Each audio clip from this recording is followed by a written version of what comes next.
5 reasons why writing content that's genuinely relevant beats targeting high-volume keywords with Eilish Hughes. The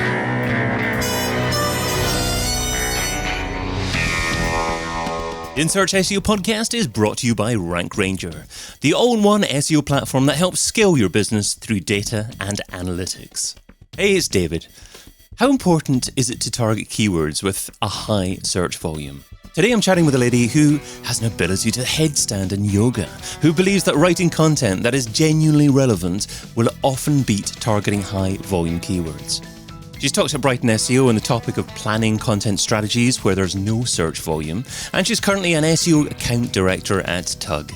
Welcome to the InSearch SEO podcast, Eilish Hughes. Hey David, nice to meet you. Yeah, thanks so much for joining us today. Well, you can find Eilish over at tugagency.com. So Eilish, how do you persuade a client to target keywords with no measurable search volume? Slowly. You can see if you say to someone, this keyword is really relevant to you. And according to Google, who is the oracle of all information, no one's searching for it at all. It doesn't really sound that attractive to someone who's going to be paying for people to write that content and paying for people to manage that content. So it is about having a really good business case and understanding the brand and showing that you understand the client and who their audience are. So it really helps to have already had some content go live for them, have already tried maybe some higher volume content strategies, and be able to say, look, traffic might be coming in, but is this really converting? So it's really good to be able to say, look, we've tried the traditional way and the old school way of going after higher volumes. Now let's try something different. Let's really get into the data and let's try and see what people are actually searching for.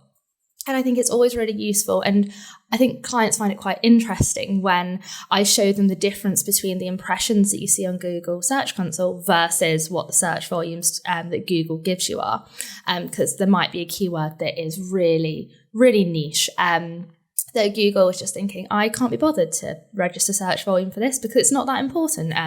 In the world where people are searching for black ankle boots 1,000 times a day. But then to be able to show them that actually, in terms of your website, in terms of, your little corner of the internet, this is actually getting, 500 impressions every month.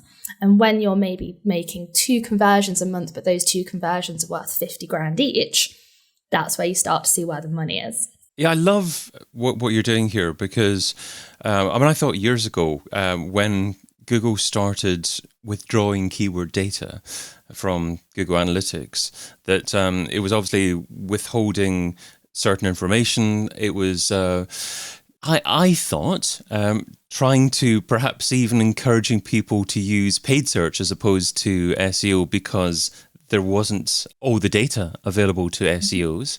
And obviously, people think that if data isn't available, then something doesn't exist, but that isn't necessarily the case. So, are you approaching it from the perspective of the data isn't available, and but the search volume is there, or are you also talking about keyword phrases that perhaps are going to have search volume but don't have search volume yet because a particular product or service hasn't launched yet? Yeah, definitely both. So on the one side, there is where Google just isn't giving you any data on it. But then there is the other side where if you are at the forefront of product development, if there's something that people don't know they need yet, obviously there's not going to be any search volume around it because people aren't searching it yet. 15, 20 years ago, was anyone really searching for oat milk? I wasn't. But it was a thing that was slowly being developed. So if I was working at, an unnamed, really cool oat milk company, I wouldn't just not create content around my product because there wasn't search volume. You have to believe that people will eventually start searching for you. And make sure that you have those landing pages, make sure that you have that FAQ content and everything for when people do realise that actually oat milk is delicious and they do want to search and learn more about it. And of course, the wonderful thing about creating content first is that you're giving yourself the initial opportunity to get that notoriety, to develop those links, to give yourself the better opportunity to be that long-term authoritative piece of content for that particular keyword phrase. Exactly. And we know that, the longer your content's up, the more people are going to see it. You can tweak it, you can refine it, you can build on it. It's never shy away from creating that piece of content if you think it's too soon, because you're just saving yourself work in the long term against competitors who might pip you to the post. Okay, so today we're sharing your 5 reasons why writing content that's genuinely relevant beats targeting high volume keywords. So starting off with, to write truly great content, you need to really know what you're talking about. Yeah, so I think this should be the foundation of all SEO content and all content marketing. Is you can only really write about what you know. I was watching a musical the other day called Tick Tick Boom. It's great. And the creator of the musical was told by so many people, your musicals aren't doing very well because you're writing about things that you don't really know. Write about what you know and it will be amazing. And that is true for authors. It's true for marketers. It's true for comedians. If you're a home security software company and you want to really grow your audience base, you can't just start writing about home decor. Yeah, you both have home, you're both to do with houses, bricks and mortar, but do you really know what colours are in fashion now? Do you really know how to, put a throw on and karate chop a pillow? Leave that to the home decor people. Let them write the content about that. Let them put that into the Google sphere, and you just write about what you know, because no one's going to be able to write about, home security systems as well as a home security company. So are the days of outsourcing content writing to big generic content production houses for $10 for a 500-word article finished? Ooh, that's spicy. I wouldn't want to put anyone out of a job. Definitely not. I think it's just the case of that if, you are one of those big companies who does have lots of content writers, you need to make sure that into the time that you're allocating to those projects, you need to give your writers the time to do the research. You need to give them time to talk to the subject matter experts at the client side. So it may be the case that £10 an hour isn't enough for truly great content, and your content writer should be being paid for not just the words they write, but also their brain power and their thoughts and their research time as well. So yeah, I do think that there does need to be a more considered approach to content creation. Yeah, absolutely. Completely agree. I love more progressive ways of producing content, such as doing a live stream or doing a podcast and then maybe producing something as a result of doing that. And you can produce many blog articles from that thought leader as a result of doing that. So you don't necessarily need to take people's time to write all the articles themselves personally. Yeah, exactly. And that's more fun as well. Talking to people and going back over things and getting under the skin of something. It's just a more enjoyable experience, and we should all be trying to enjoy our jobs. So make it better. And your second reason is, when reaching out to build links, think of the relevance of the whole site. Yeah, so link building is so competitive. We've got a dedicated outreach team at Tug, and they're amazing and they work so hard, and it is just becoming a really competitive environment. And, gone, I guess, are the days where it's a bit of a quid pro quo, get a link. And, Google is being much stricter on the kinds of links that you can build, and people who are at the receiving end of the link building emails are a bit like, well, why am I going to take 20 minutes out of my day to put a link to your website? And what is the real value for me? So you really need to be offering something that is truly relevant and is going to, that person who's going to be going into the CMS or having to get sign off for that link, so they can be able to say, this website's really good.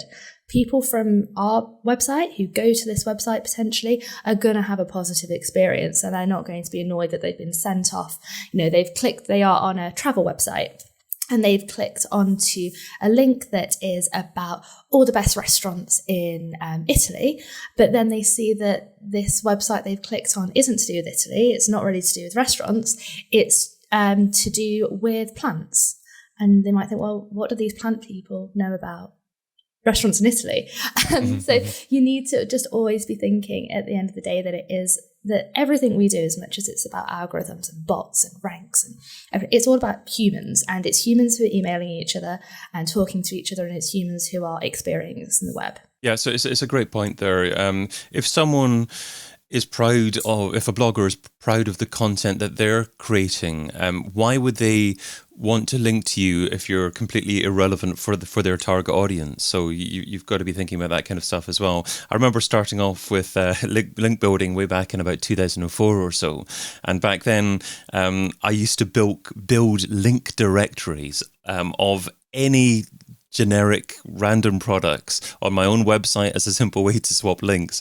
Obviously that doesn't work nowadays, and it's a silly way to do things, but it's a way to emphasize that you need to think of the relevance of the listener, of the relationship that you're trying to build with the prospective link partner or person that's going to link to you. And it's crazy if you don't think of individuals and you just think of search engines.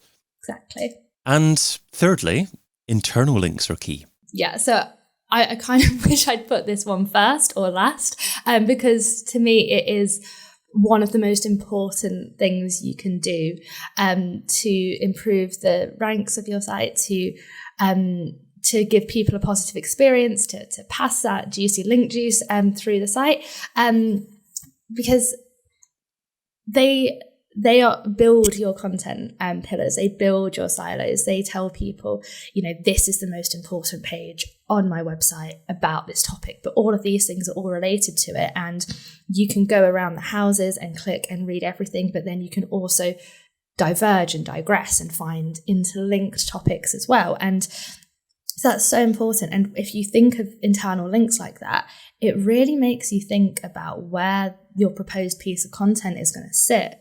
Because if you have to sit down and think, right, I'm writing a piece of content, I need this piece of content to be able to boost and link to the things I'm trying to sell or the things I'm trying to convey in a really meaningful way, not just in and thank you for reading this article, please click through to this product page and buy our things. That's rubbish. Google doesn't like it, people don't like it, I don't like it. So you need to think of it like that. And you also need to think about, well, this piece of content can't just link to that product page because that's really salesy and it's not a good user experience and it's not that relevant. It needs to link off to other articles as well. This needs to talk about other solutions that we offer. And when you start asking yourself those questions and being really honest with yourself, you might realize that the content isn't that relevant or that it needs a new hook or a new angle to make it fit into your content ecosystem. Okay. So a big conversation could be had about internal links, such as the hierarchy perhaps of internal links, whether or not you need to be incorporating internal links within the content, or if it's sufficient perhaps to have it in some kind of footer or other section of your page, and also whether or not it's important to incorporate keyword phrases within internal links. What are your general thoughts about that? I always approach it as you want to have internal links, high number, where relevant, not being spammy, to the pages that you want to rank. You want it to be keyword focused as long as it makes sense. You don't want, if you have a page on cupcakes, you don't want every single internal link to that page being cupcakes, because it's really lazy. And I don't think you'll be able to find that many relevant, nice, flowing links that contain the word cupcake to that site. I think that a good way to think about it is if you were reading an article, I actually think The Guardian do this really well. You're reading an article and you come to a bit where you don't actually know that much about this sentence and you've been following it, but you're like, oh, there's this background to this subject. I don't know. Okay, let me click on this. This might give me the background to it. And then you can then learn more about it. And then, okay, great. Now I can either go off and read something else or finish my coffee break, or I can go back to that original article. But you felt that what you've landed on is relevant and it has enhanced your experience of the site. You've not just landed on some random cupcake page. And your fourth reason is blogs are part of the entire funnel of your marketing. Yeah. So I'm really lucky that when I started in SEO, I started at a company called Go Up, and we're really content focused, and we always really thought about blogs and the user, and obviously everywhere I've worked is like that. But I think that it was a really content heavy agency who really made you think about blogs you're writing as being something that makes people, like, it introduces people to your brand, that makes people interested in what you're doing and positions you as an expert, but not in a really kind of like, hey, it's all about us way. You need to think about people who are, if we go back to to cupcakes, there are people who are at the bottom of the funnel who are searching for, I want 12 dozen red velvet cupcakes, please. And, you want, that's, your really targeted audience. And then you've got people who are maybe considering cupcakes. So then you want to be thinking about, comparison pages. What kind of cupcake is right for you? People who are looking for cupcakes and who are considering that. But then you've got people who, might not really know they want a cupcake. They might be planning a party. They might be looking for cheap presents to give people, and a cupcake is actually the solution. So you need to start thinking about ways that you can, again, in a really relevant way, talk about cupcakes to people who don't know that they want cupcakes, in a way that is like positioning and talking about things that are in their sphere that they are thinking about, but that isn't containing the word cupcake anywhere, or icing potentially in the main keyword. I think many listeners, after listening to this episode, will go off and buy a cupcake, funnily enough.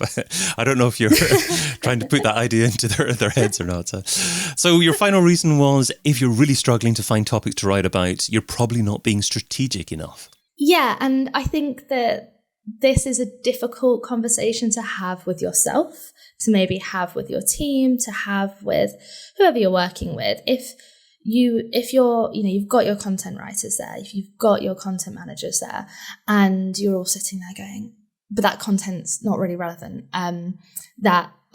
We wrote this blog and it's not ranked for anything, but it's a really good blog. Like, we all know it's great. Our writers are amazing. Or, that blog's got 1,000 visitors, but we've not made any money off it whatsoever.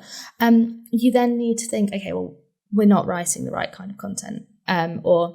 You need to really take a step back and think about and get a bit more data driven in where you're coming from. So what I would always suggest is, don't just think about, keywords. Think about, your customer. So if you have these departments in your company, if you've got a sales team, go and talk to the sales team and say, okay, what were people talking about to you? What were their pain points today? What are the things that are really coming up in Q4 that, you are using as a hook? And what are people saying back to you? And, using other people and using other people's experiences, and then being able to understand, what things are we not missing? What might be a little bit out of the box? Or also taking it kind of a little bit more product-led maybe, and thinking, right, what, we actually do need to talk about our product more, and that isn't maybe as exciting as we wanted, or it isn't as bells and whistles right now. The bells and whistles can come later. You just need to really get under the skin of what you're offering to people and what people are searching, and kind of don't leave any stone unturned when actually trying to find those subjects. So let's finish off with the Pareto Pickle. So Pareto says that you can get 80% of your results from 20% of your efforts. What's one SEO activity you would recommend that provides incredible results for modest levels of effort? I definitely did a plot spoiler earlier for this one. Those prizes, I think it's internal linking. If you look at the internal links on your website and look at your most important pages and see that they don't have that many internal links, or the internal links are a bit rubbish, that's probably one of the reasons that they're not ranking. So take the time to look at that, optimize the existing internal links, see if there's any internal links you can build that are relevant from any existing pieces of content, and then you can start knowing that you need to build those internal links, and that can inform the content strategy that you're going to build. Great advice. Well, I've been your host, David Bain. You can find Eilish Hughes over at tugagency.com. Eilish, thanks so much for being on the In Search SEO podcast. Thanks, David. And thank you for listening. Check out all the previous episodes and sign up for a free trial of the Rank Ranger platform over at rankranger.com.